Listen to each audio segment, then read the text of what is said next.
আসসালামু আলাইকুম ভিউয়ার্স। আজকে রান্না করবো মুরগি বেগুন দিয়ে, চিংড়ি শুটকি দিয়ে রান্না করব। দুপুরের জন্য সব কিছু রেডি করে নিয়েছি। বেগুন এবং আলু কেটে নিয়েছি। কেটে নেওয়ার পরে এখন শুটকি দিয়ে রান্না করব। পেঁয়াজগুলো কষিয়ে নিয়েছি। পেঁয়াজটা দেওয়ার পরে মশলাটা দিয়ে দিব। হচ্ছে হলুদের গুঁড়া, মরিচের গুঁড়ো দিব, শুটকি দেওয়ার পরে দিয়ে দিচ্ছি যে আলুটা দিয়ে ভালো করে কষিয়ে নিব।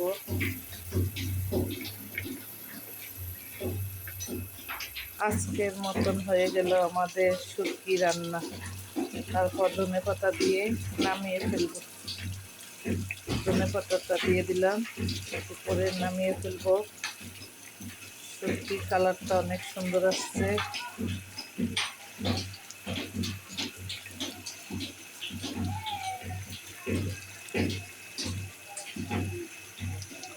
আজকের মতন রান্না শেষ। এটা হলো মুরগির মাংস রান্না। মুরগির মাংসটাও রান্না হয়ে গেল আজকে দুপুরের জন্য।